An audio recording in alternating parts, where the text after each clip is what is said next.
नमस्कार साथियों, मैं अजय सेन एमजी क्लासेस के यूट्यूब प्लेटफॉर्म पर आपका एक बार फिर से स्वागत करता हूं। आइए आज हम देखने वाले हैं प्राचीन इतिहास को। प्राचीन इतिहास में आज हम पढ़ेंगे सिंधु घाटी सभ्यता को। सिंधु घाटी सभ्यता का उत्थान कैसे हुआ, सिंधु घाटी सभ्यता में मिली हुई प्रत्येक वस्तु के बारे में और सिंधु घाटी सभ्यता से बनने वाले एग्जाम में जितने भी पॉइंट रहेंगे उन सबको आज हम देखने वाले हैं। चलिए स्टार्ट करते हैं हम आज का सेशन सिंधु घाटी सभ्यता को। सिंधु घाटी सभ्यता को स्टार्ट करने से पहले सबसे पहले हम ये पढ़ेंगे, ये देखेंगे कि आखिरकार यह सभ्यता जो थी वो अस्तित्व में आई कैसे और इसका हमें पता कैसे लगाया, हमने इसकी खोज कैसे की कि कोई ऐसी सभ्यता थी जो बहुत प्राचीन थी। मान लीजिए कि इतनी प्राचीन हुआ करती थी कि आज से मान के चलिए लगभग 250 साल पहले की बात कर रहे हैं अपन। कब की बात कर रहे हैं? 250 साल पहले ऐसी सुविधाएं, ऐसी सड़कें और ऐसी इमारतें हुआ करती थी जो कि आज हमें देखने को मिल जाती हैं। तो आइए देखेंगे सबसे पहले इसके टाइम पीरियड पर हम बात करेंगे। हम इसके समय की यदि हम बात करें सिंधु घाटी सभ्यता की तो इसका समय माना जाता है 2500 से लेकर 1750 ईसा पूर्व तक का समय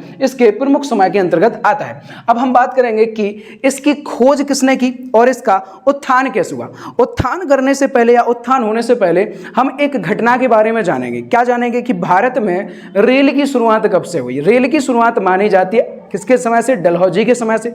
डलहौजी का समय हुआ करता था आपका कब? तो 1853 का समय था।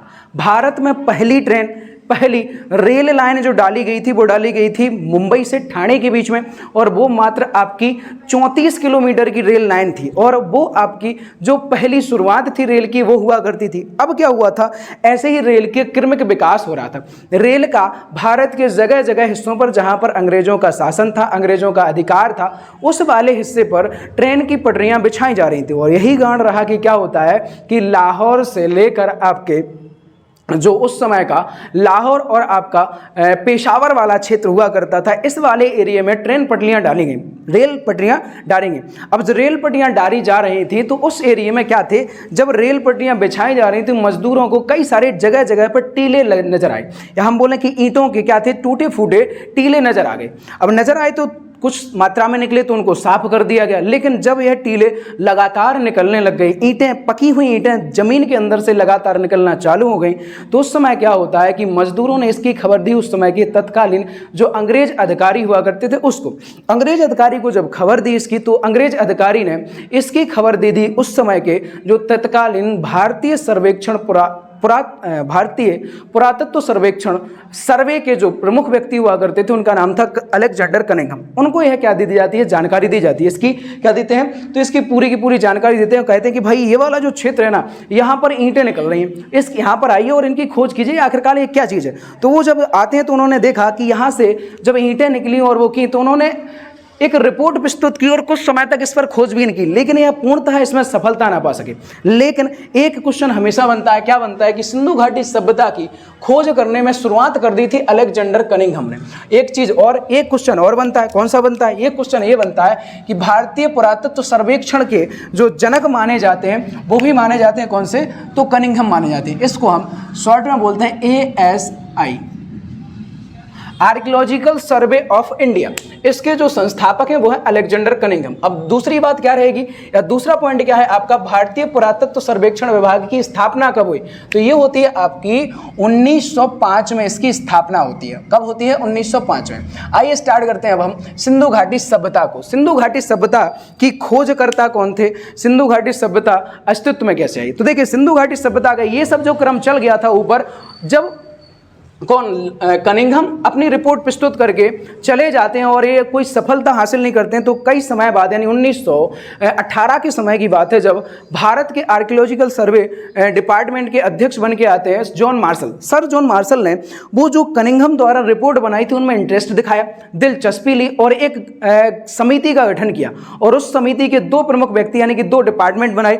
एक का प्रमुख बनाया दयाराम साहनी को और दूसरे का प्रमुख बनाया राखलदास बनर्जी को। इन दोनों को बोल दिया गया कि आप इस वाली एरिया में जहां से ईंटें निकल रही थी वहां पर जाइए और जितना हो सके आप वहां पर सर्वे कीजिए, मुझे रिपोर्ट बना के दीजिए, मुझे आखिरकार वो मुझे पक्का और बिल्कुल एकदम से आप सटीक जानकारी बताइए कि आखिरकार यहां पर क्या था।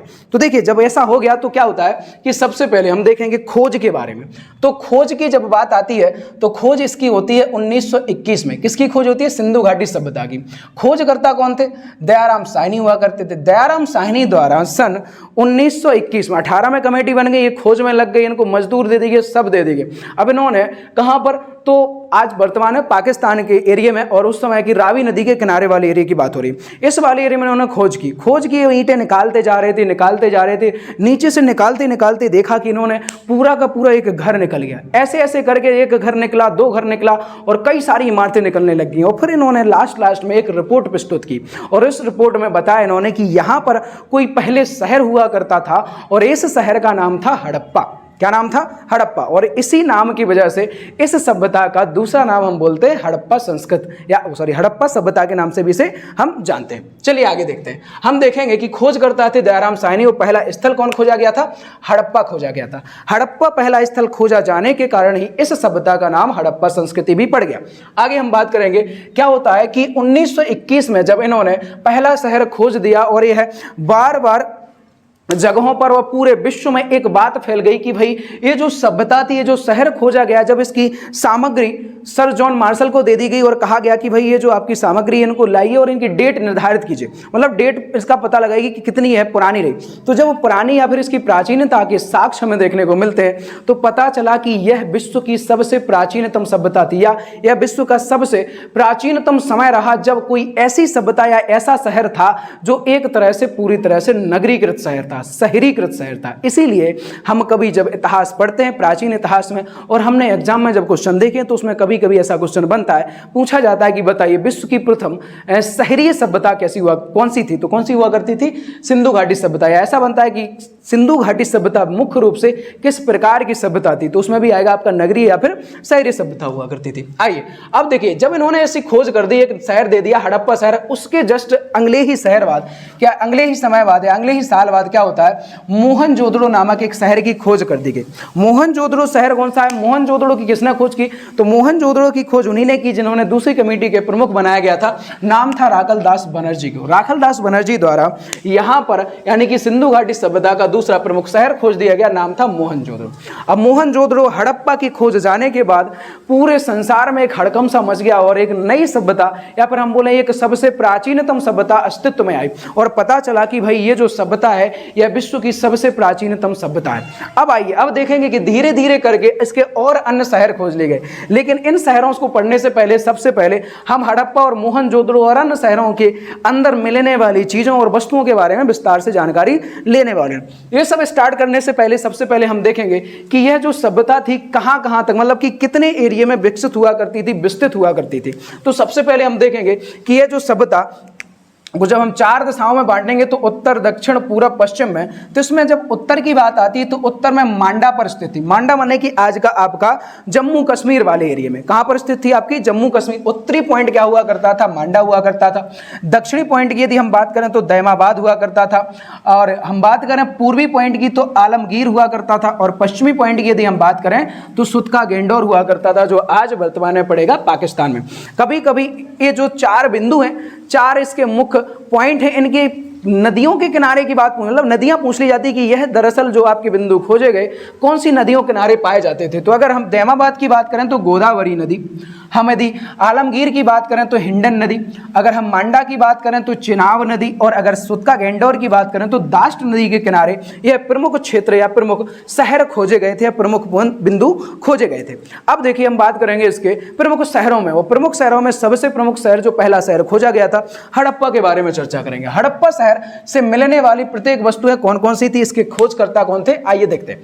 देखिए हड़प्पा शहर जब खोजा गया और इसमें मिलने वाली जो प्रमुख वस्तुएं रही उनमें हम देखेंगे कि सबसे पहले यह जो हड़प्पा शहर खोजा गया था यह रावी नदी के तट पर खोजा गया था, रावी नदी के किनारे पर खोजा गया था।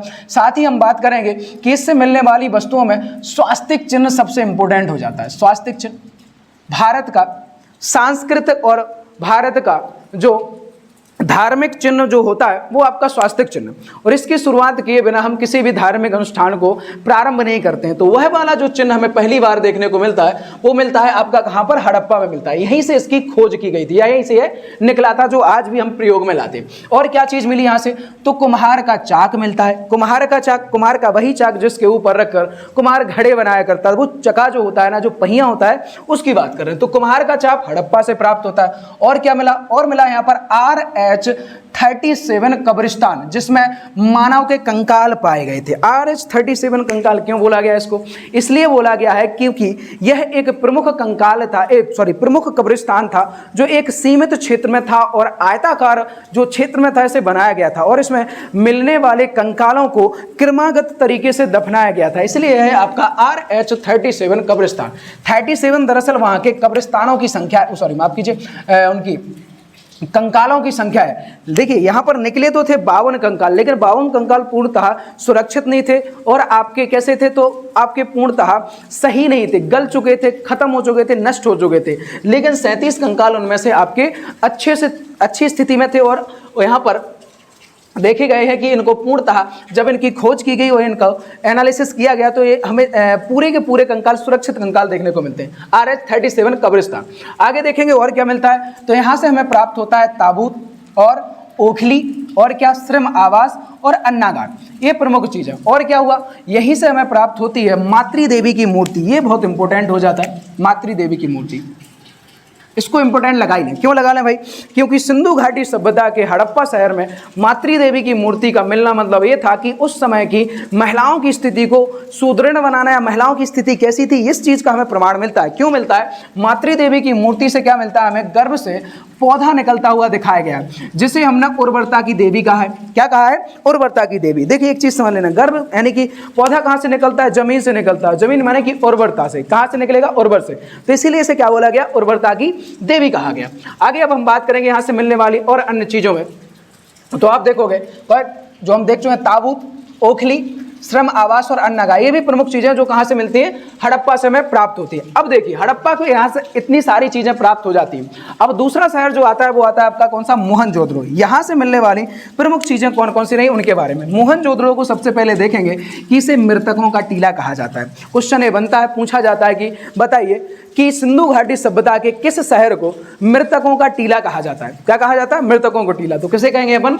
मोहनजोदड़ो को ही मृतकों का टीला कहा जाता है। इसके खोजकर्ता थे राखलदास बनर्जी हुआ करते थे। आइए यहाँ से देखेंगे कि यहाँ से मिलने वाली प्रमुख वस्तुएं कौन कौन सी थी।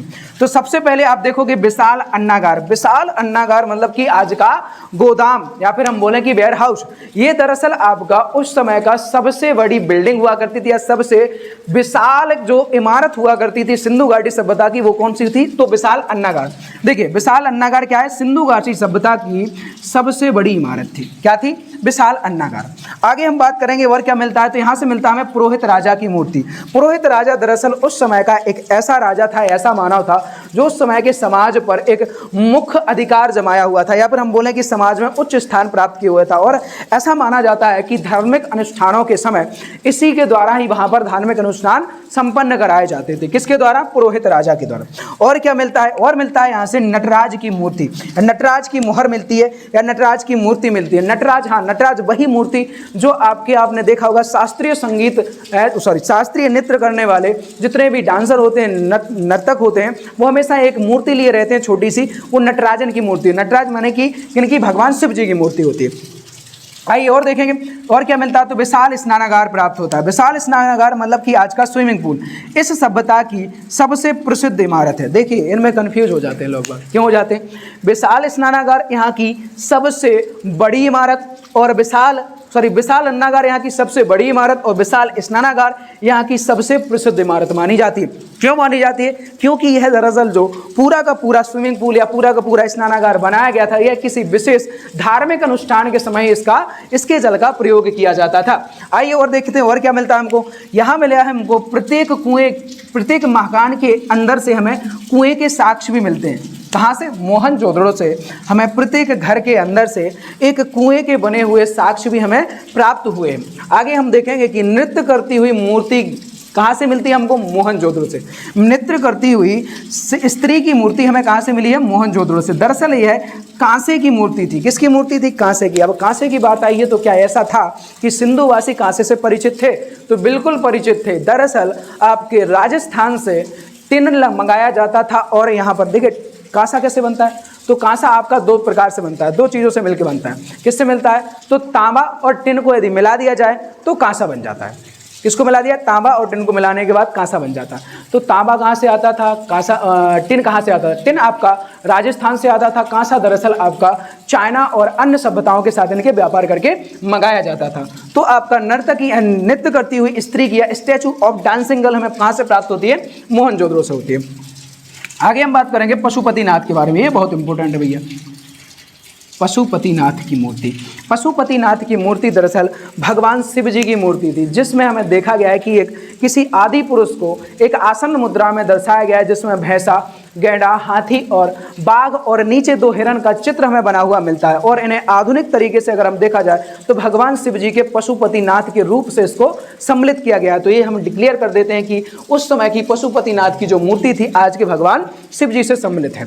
और पशुपतिनाथ की हमें मूर्तियों के साथ साथ हमें वहाँ पर मोहरों का भी हमें क्या मिलता है, साक्ष्य मिलते हैं, यानी कई सारी मोहर भी हमें यहाँ से प्राप्त होते हैं। आइए हम देखते हैं और आगे हम देखेंगे अन्य शहरों में। तो अन्य शहरों की जब हम बात करेंगे तो चनहूदरो की, किसकी बात करते हैं, अब अगला शहर चनहूदरो। चनहूदरो को एकमात्र दुर्ग रहित शहर, मतलब कि अगर हम बात करें सिंधु घाटी सभ्यता के ये बाकी जो शहर रहे वो सारे के सारे दुर्ग से घिरे होते थे। दुर्ग माने कि आपका किलेबंदी हुआ करते थे, लेकिन आपका एकमात्र शहर चनहूदरो जो एकमात्र शहर था जो दुर्ग रहित हुआ करता था, जिसमें कोई भी किलेबंदी नहीं थी, कोई भी यहाँ पर दीवार नहीं बनाई गई थी। आगे देखेंगे यहाँ से मिली हुई सामग्री क्या रही, तो यहाँ से महिलाओं से संबंधित श्रृंगार के सामान मिला हुआ है। क्या मिला है, महिलाओं से संबंधित सारा का सारा श्रृंगार का सामान हमें यहाँ से प्राप्त हो जाता है। और देखेंगे और क्या प्राप्त होता है श्रृंगार के सामान में, तो शीशा, कंघी, लिपस्टिक, बिंदी, नेल पॉलिश और रंगा हुआ घड़ा, सुई धागा, महावर। ये बहुत इंपॉर्टेंट है, सुई धागा। सुई धागा के बारे में क्वेश्चन बना हुआ है, कई बार बना हुआ है कि बताइए सिंधु घाटी सभ्यता के किस शहर से हमें सुई धागा प्राप्त होता है। सुई धागा कहाँ से प्राप्त होता है, तो चनहूदरो से होता है। ये सारी की सारी सामग्री हमें चनहूदरो से प्राप्त हो जाती है। आगे हम देखेंगे और अन्य शहरों में, तो रंगपुर से हमें मिलता है धान की भूसी के साक्ष्य। किसके मिलते हैं, धान की भूसी के साक्ष्य। धान की भूसी के साक्ष्य हमें रंगपुर से प्राप्त हो जाते हैं। दरअसल धान की भूसी मिली है, मतलब कि चावल के साक्ष्य भी कहाँ से मिलेंगे आपको, रंगपुर से। चावल के साक्ष्यों में भी क्या आ जाता है, रंगपुर आ जाता है। अगला जो शहर रहा धौलावीरा। धौलावीरा सभ्यता का, यानी इस वाली सभ्यता का सबसे बड़ा स्थल माना जाता है। क्षेत्रफल के अनुसार यदि हम बात करें सिंधु घाटी सभ्यता का सबसे बड़ा स्थल कोई अगर था तो वो कौन सा हुआ करता था, धौलावीरा हुआ करता था। चलिए और अन्य शहरों में यदि हम बात करें तो कालीबंगा। कालीबंगा आपका एक प्रसिद्ध शहर था, जिसमें आप देखोगे हल्के साक्ष्य मिले हैं चूड़ी के, जुते हुए खेत के और रंगी ईंटों के। दरअसल इसका मतलब ही होता है काली चूड़ियाँ। कालीबंगा का जो मतलब होता है काली चूड़ियाँ होता है। किसका मतलब होता है, कालीबंगा का। ठीक है, तो यहाँ से क्या मिलता है, हल मिलता है, चूड़ी मिलती है, जुते हुए खेत मिलते हैं और रंगी हुई ईंटों के साक्ष्य में कहाँ से प्राप्त होते हैं, कालीबंगा से होते हैं। अगला शहर देखते हैं सुरकोटदा। देखते हैं सुरकोटदा की यदि हम बात करें तो यहाँ से पहली बार हमें कलश समाधान के साक्ष्य मिलते हैं। कलश समाधान मतलब कि मृत शरीर को किसी घड़े के अंदर बंद करके दफनाने के साक्ष्य कहाँ से मिलते हैं हमको, तो सुरकोटदा से मिलते हैं। साथ ही हम देखेंगे और क्या मिलता है यहाँ से, तो यहाँ से हमें घोड़े का कंकाल प्राप्त होता है। क्या प्राप्त होता है, घोड़े के कंकाल भी हमें यहाँ से प्राप्त हो जाते हैं। अगला शहर लोथरला, जो सिंधु घाटी सभ्यता का एक प्रसिद्ध बंदरगाह हुआ करता था। एक क्वेश्चन बिल्कुल हमेशा बनता रहता है, पूछा जाता है कि बताइए सिंधु घाटी सभ्यता का प्रसिद्ध बंदरगाह क्या हुआ करता था, तो कौन सा था आपका, लोथल था। आगे हम बात करेंगे यह कौन सी नदी के किनारे स्थित था, तो भोगा नदी। वर्तमान में यह गुजरात में पड़ेगा। यहाँ से मिलने वाले जो साक्ष्य रहे, एविडेंस रहे, वो क्या करें, तो युगल समाधान। युगल समाधान मतलब कि एक साथ और दंपत्ति को या फिर एक साथ स्त्री पुरुष को दफनाने के हमें जो साक्ष्य देखे गए हैं वो कहाँ से मिलते हैं, तो लोथल से मिलते हैं। यहाँ से हमें मिली है फारस की मोहर। फारस की मोहर मिल जाने के कारण हमने यह अनुमान लगाया कि फारस के साथ सिंधु वासियों का व्यापार हुआ करता था। साथ ही हम बात करेंगे यहाँ से मिलता है नाप तौल के लिए तराजू।